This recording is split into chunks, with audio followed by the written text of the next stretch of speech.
Hey everybody, how you doing today? Welcome to Blessed Sleep Daily. Still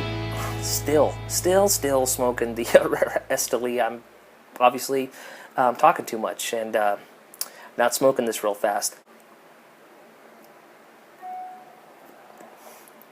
But this is a masterfully blended cigar, very, very well balanced. I started off with a lot of cream, developed some nice woody, cedary notes. See, look, I get to talking and it's starting to go out. But there's a real nice leather note that's coming in the back there. And I think it's funny how people describe cigar flavors. I'm gonna try to get like a cigar flavor thesaurus and make up a bunch of new words and terminology and have some fun with it. I don't know. Anyway, we're talking about the unknown God and basically how religion keeps us from knowing the true God. When Paul was talking to the men in Athens, he said, I perceive that you are very religious and you're way into religion, but you have no clue about God. And in fact, you have a thing set up over here that's to the unknown God, and I want to talk to you about him. So you had very religious people, very religious man-made standards, man-made rules of righteousness, and that kept them from seeing the true God and what he was like. So I want to talk to you, and I'm talking to you about some points that God gave me about what his personality is really like. It's just some things, that you haven't thought about before. You may not have thought about before, at least I hadn't, or not in this context. So this is point number 3 today, that God is a masterful communicator. Masterful communicator. Now, it's so nice to talk to somebody who's a good conversationalist. It's nice to talk to somebody on the phone who knows the phone etiquette and flow, and there's not this dead air where you're going,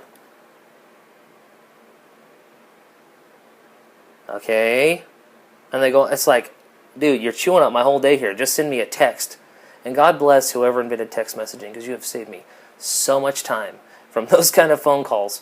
But when you talk to somebody who doesn't know the communication thing, it's like, oh my goodness, let's move it along. At least that's my personality. I just, a little bit, got some type A in there. But God is a masterful communicator. And I say this a lot, he created a mouth, he knows how to talk. He created language, he knows how to speak. He created ears for you to be able to listen. We have all these, we have eyes so we can see, we have ears so we can hear, we have, a sense of feeling and smell, and he created us to receive and process information. He's a masterful communicator. He communicates better than we do. And we basically communicate obviously through language, but if you think about it, we communicate through our hand gestures. Obviously, if you're driving and someone doesn't like the way you're driving, they can communicate that to you in a way that you and I would really understand without even using words. But the look on somebody's face when they're talking to you, their tone, there's a lot of ways to communicate, I guess, as far as we go beyond just language. But God is a masterful communicator. Let me read this quote to you from a minister named John Paul Jackson. I don't know if he smokes cigars or not, but you know what? He should. But he's actually my neighbor here in Texas. Not literally next door, but in the town not too far away in Flower Mound. Anyway, he says, God is not saying nearly as much as we say he's saying, but he's saying a whole lot more than we want him to say. Let me read that again. God is not saying nearly as much as we say he's saying, but he's saying a whole lot more than we want him to say. Now that's pretty deep. That's pretty deep. He is a masterful communicator. What does John Paul Jackson mean? Well, if I could take liberty in interpreting that a little bit for him, or at least how I took it and applied it to my life, and from what I've seen, there's a lot of people that run around and they blame their whims on, well, God told me to do this, or God told me to do this, or God told me this. Well, really, it's them doing that, and God's not really speaking. When God speaks, he's going to talk to you about you, and it's always going to be relevant, and it's always going to be very, very important. and it's going to minister healing and blessing to your heart, to your life, and it's going to, if it's corrective at all, it's going to put you on a pathway, the fastest track back to His blessing and His abundant life, and to get you out of the situation that you're in. That's what God's going to talk to you about. He's going to talk to you about changing you into the kind of person that He can bless, that He can actually entrust with all these things He wants to do in your life, and the seasons He wants to take in your life. You have to be ready for that stuff. He won't put on you anything you can't handle. He's saying a whole lot more than we want Him to say. Sometimes God gets in our cookies a little bit, but it's for our own good. But He's a master communicator. Now, the way God speaks, obviously, He can speak to your heart. It's just, for me, it's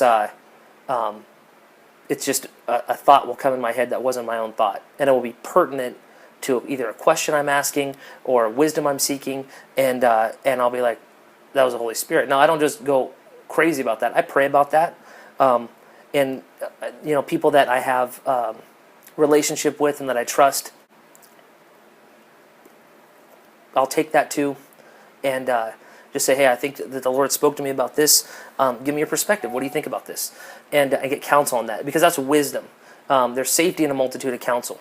But God speaks that way. God speaks obviously in an audible voice. People have had that. I've never had that happen. That would be awesome if it did. But a lot of times, and actually arguably the most common way that God spoke in the Bible, or one of the most common ways He spoke in the Bible, was through dreams, which is a very interesting thing. He's a masterful communicator.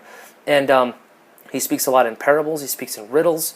It says right in the first chapter of Proverbs that God speaks in dark sayings. He speaks in riddles. And a lot of times you have a dream, and it's, especially Christians, they laugh it off as a pizza dream, but a lot of times, especially if it sticks with you, that's really a message from God that you can decode. He gives you night riddles. And there's a very interesting passage in Job 33. This is verse 14 through 16.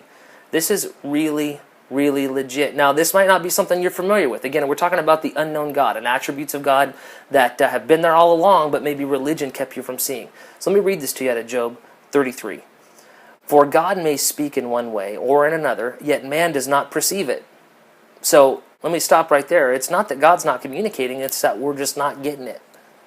My grandpa, and subsequently my dad, and now subsequently me, have a saying with our kids that you need to stop broadcasting and start tuning in. That means shut up and listen to what I am saying.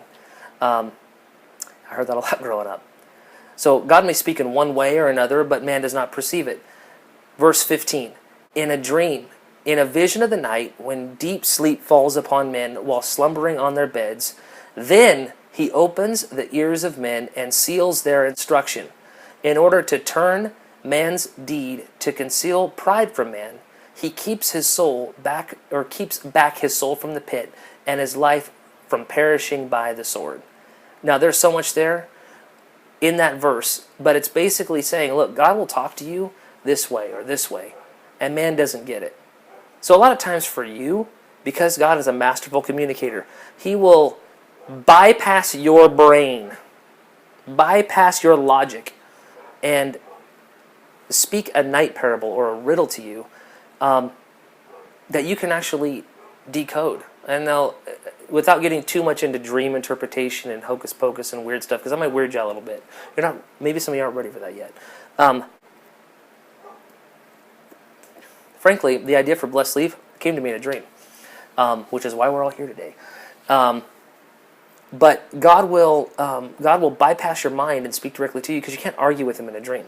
And He will give you these riddles and these night parables and these symbols and these analogies that, if you'll pray to Him and ask wisdom about it, He will, at the right time, give you wisdom and insight into what He's saying to you, and will guide and guard your life. It says right there in the Bible. If it's in the Bible, my question to you is, you believe the Bible, what do you do with Job 33, 14 through 18? It says God speaks like this. God does this. What are you going to do with that? You could say, I don't believe in that. Well, so you judge what's good Bible and what's not good Bible? Obviously, you don't. Right? So, God, as a masterful communicator, can speak speaks from the Word, obviously, from the Bible, will minister something to your heart, will speak in dreams, will speak in an inner knowing, speaks through prophetic utterance, circumstances, opportunity, living parables, I call them as well, and through the creation. He not only knows what to communicate, but how to communicate it in a way that will be, He not only knows what to communicate, but how to communicate it in a way that it will not be known until it needs to be known, and what it reveals is deeper than plain language. So see, I had to read that from my notes because I kind of got tongue-tied on that, and I wanted to make sure I did that verbatim as the Lord gave it to me. But He knows what you need to hear and when you need to hear it. He's a masterful communicator. A lot of people got talked out of by religion hearing God. But man doesn't live on bread alone. He lives on every word that proceeds out of the mouth of the Lord and is proceeding out of the mouth of the Lord. So as you're smoking this cigar today, you're taking time and spending one cigar a day with the Lord, just stop and be quiet. And just say, God, you know what, maybe I don't really know how to hear you, but I want to hear you. And show me when you talk to me. You created me to hear you, to receive your broadcast messages. God, I set myself as a hearer today. Do that and just listen and be perceptive. And the Holy Spirit will guide you into all truth. And it'll be awesome. And you'll actually start hearing God talk, which is a cool thing. If you haven't followed us yet on Instagram and Twitter, make sure you do it at blessed_leaf. It's right here on the screen. Give us a follow. Good stuff going out every single day. And if you haven't joined up on Blessed Leaf yet, go to blessedleaf.com, become a member there, and join this Cigar Church online. It's a very cool thing. We want to hear from you, and we will see you later. God bless you. Bye-bye.